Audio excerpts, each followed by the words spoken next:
નમસ્કાર. સરકારી નોકરી કરતા લાખો લોકો માટે અને જેમને પણ સરકારી નીતિઓમાં રસ છે તેમના માટે આજે એક ખૂબ જ મોટા સમાચાર છે. આપણે વાત કરવાના છીએ 8મા પગાર પંચ વિશે અને એક એવા ડેવલપમેન્ટ વિશે જેણે ખરેખર આખા દેશનું ધ્યાન ખેંચ્યું છે. સરકારી કર્મચારીઓના પગાર વધારાને લઈને એક બહુ જ મોટી ખબર સામે આવી છે. દેશના એક રાજ્યએ એવી પહેલ કરી છે ને કે એની ચર્ચા અત્યારે બધે જ થઈ રહી છે. તો ચાલો આ આખી વાતને બરાબર સમજીએ અને જોઈએ કે આની અસર શું થવાની છે. તો એ મોટા સમાચાર શું છે? એ છે આસામ. હા, આસામ સરકારે એક એવું પગલું ભર્યું છે જેની કદાચ કોઈએ અપેક્ષા પણ નહોતી કરી. એ પોતાના 8મા પગાર પંચની જાહેરાત કરનારું દેશનું પહેલવહેલું રાજ્ય બન્યું છે. અને સાચું કહું તો આ કોઈ નાની સૂની વાત નથી. ઓકે, તો આસામની આ મોટી જાહેરાત તો થઈ ગઈ, પણ સવાલ એ છે કે એમાં બરાબર છે શું? સરકારે શું કહ્યું છે? આ નવા પંચને કોણ હેડ કરશે? અને આ બધા પાછળનો આઈડિયા શું છે? ચાલો આ બધી વિગતો પર એક નજર કરીએ. જુઓ, આ જાહેરાત સીધી મુખ્યમંત્રી હિમંતા બિસ્વા શર્માએ ગુવાહાટીમાં કરી. એમણે 8મા રાજ્ય પગાર પંચની રચનાને લીલી ઝંડી આપી દીધી છે. અને આ જે આખું મોટું કામ છે એની જવાબદારી સોંપવામાં આવી છે રાજ્યના પૂર્વ મુખ્ય સચિવ એટલે કે સુભાષ દાસને. એ આ કમિશનનું નેતૃત્વ કરશે. પણ એક મિનિટ, આ વાતને ખાલી આસામ પૂરતી સીમિત ન સમજતા. આ એક એવું પગલું છે જેની અસર આખા દેશ પર પડી શકે છે. તો સવાલ એ છે કે આટલું બધું મહત્વનું કેમ છે આ પગલું? અને રાષ્ટ્રીય સ્તરે આનાથી શું ફરક પડશે એ સમજવું ખૂબ જ જરૂરી છે. આ નિર્ણય પાછળ સરકારનો ઈરાદો શું છે એ ખુદ મુખ્યમંત્રીના શબ્દો પરથી જ સ્પષ્ટ થઈ જાય છે. એમણે કહ્યું કે આ નિર્ણય કર્મચારીઓના કલ્યાણ અને પ્રગતિશીલ શાસન તરફ એક બહુ જ મહત્વનું પગલું છે. હવે આ વાતને બરાબર સમજવા માટે એક નાનો પણ જરૂરી તફાવત સમજી લઈએ. જુઓ, એક હોય છે કેન્દ્રીય પગાર પંચ, જે સેન્ટ્રલ ગવર્મેન્ટના કર્મચારીઓ માટે હોય છે અને આખા દેશ માટે એક બેન્ચમાર્ક સેટ કરે છે. અને બીજું હોય છે રાજ્ય પગાર પંચ. રાજ્યો પોતાની રીતે પોતાના કર્મચારીઓ માટે આવા પંચ બનાવી શકે છે. હવે આસામનું પગલું ખાસ કેમ છે? કારણ કે દેશમાં હજી 8મા કેન્દ્રીય પગાર પંચની રાહ જોવાઈ રહી છે અને એ પહેલાં જ આસામે પોતાના રાજ્ય માટે આ જાહેરાત કરી દીધી છે. એટલે જ આટલી ચર્ચા છે. સારું, આપણે પગાર પંચ, પે કમિશન આ બધા શબ્દો વારંવાર સાંભળીએ છીએ. પણ શું આપણે જાણીએ છીએ કે આ પંચ ખરેખર કામ કઈ રીતે કરે છે? એની આખી પ્રોસેસ શું હોય છે? ચાલો આજે એને એકદમ સરળ ભાષામાં સમજી લઈએ. એકદમ સિમ્પલ શબ્દોમાં કહીએ તો પગાર પંચ એટલે સરકાર દ્વારા બનાવવામાં આવેલી એક કમિટી. એનું કામ શું? તો કે સરકારી કર્મચારીઓનો પગાર કેટલો હોવો જોઈએ, એમને કયા ભથ્થા મળવા જોઈએ અને બીજા શું લાભો મળવા જોઈએ એ બધી બાબતોનો અભ્યાસ કરવો અને પછી સરકારને ભલામણો કરવી. તો આખી પ્રોસેસ કેવી રીતે ચાલે છે?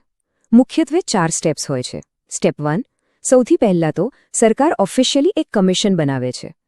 સ્ટેપ 2, પછી આ કમિશન પોતાનો રિપોર્ટ તૈયાર કરે છે, જેમાં સામાન્ય રીતે 1.5 વર્ષ એટલે કે લગભગ 18 મહિના જેટલો સમય લાગી જાય છે.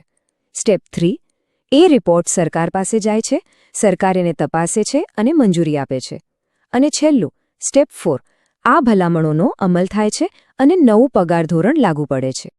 ઓકે, જાહેરાત થઈ ગઈ, પ્રોસેસ પણ સમજી લીધી. પણ હવે આવે છે સૌથી અગત્યનો સવાલ.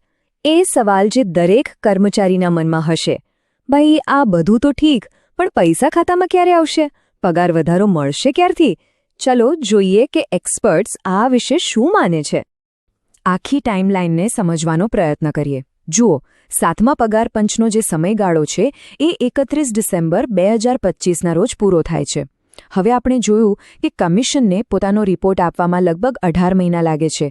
તો એ હિસાબે કેટલાક એક્સપર્ટ્સનું માનવું છે કે 2026ના અંતમાં કે પછી 2027ની શરૂઆતમાં નવો પગાર લાગુ થઈ શકે છે. પણ અમુક એક્સપર્ટ્સ આના કરતાં થોડો વધારે સમય લાગશે એવું માને છે. હા, એક બીજો મત પણ છે જે થોડો સાવચેતી ભર્યો છે. બેંક ઓફ બરોડાના ચીફ ઇકોનોમિસ્ટ મદન સબનવીસ એમનું માનવું છે કે આટલી જલ્દી નહીં થાય.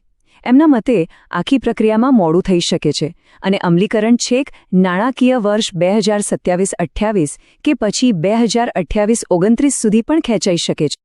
પણ બીજી તરફ એક આશાવાદી અંદાજ પણ છે. ઘણા એક્સપર્ટ્સ હજી પણ માને છે કે જો બધું ટાઈમ પર થયું અને સામાન્ય 18 મહિનાવાળી સાયકલ ફોલો થઈ તો 2026ના છેલ્લા મહિનામાં અથવા તો 2027ની શરૂઆતમાં જ પૈસા ખાતામાં આવતા શરૂ થઈ શકે છે. હવે જ્યારે પણ સરકાર કોઈ મોટી જાહેરાત કરે, ખાસ કરીને ચૂંટણીના સમયની આસપાસ, ત્યારે એક સવાલ હંમેશા ઉઠે છે: ટાઈમિંગ. શું આ જાહેરાતના ટાઈમિંગ પાછળ કોઈ રાજકીય ગણતરી છે? ચાલો આ એંગલને પણ જરા તપાસીએ. તો સીધો સવાલ એ છે કે શું આ જાહેરાતનું અસલી કારણ આવનારી ચૂંટણીઓ છે? હવે આ સવાલ કેમ પૂછાઈ રહ્યું છે? કારણ કે સંદર્ભ જોવો જરૂરી છે. આસામમાં ચૂંટણીનું વર્ષ છે અને એટલે જ ઘણા લોકોનું માનવું છે કે આ પગલું રાજ્યના સરકારી કર્મચારીઓને ખુશ કરવા માટે, એમનો વિશ્વાસ જીતવા માટે બરાબર ચૂંટણી પહેલાં લેવામાં આવ્યું છે. આ જાહેરાતને એક વ્યૂહાત્મક રાજકીય નિર્ણય તરીકે જોવામાં આવી રહી છે. તો આ આખી વાતનો સાર શું? સાર એ છે કે આસામે પહેલું પગલું ભરીને એક નવો દાખલો બેસાડ્યો છે. આનાથી થયું એ છે કે હવે બીજા રાજ્યો અને કેન્દ્ર સરકાર પર પણ એક પ્રકારનું દબાણ આવ્યું છે કે તેઓ પણ 8મા પગાર પંચ વિશે કંઈક વિચારે, કંઈક પગલાં લે. હવે બધાની નજર એમના પર છે. તો આસામે તો શરૂઆત કરી દીધી છે, પણ હવે સૌથી મોટો સવાલ એ છે કે આસામ પછી કોણ? કયું રાજ્ય હવે પછી આ જાહેરાત કરશે? આ જોવું ખરેખર ખૂબ જ રસપ્રદ રહેશે.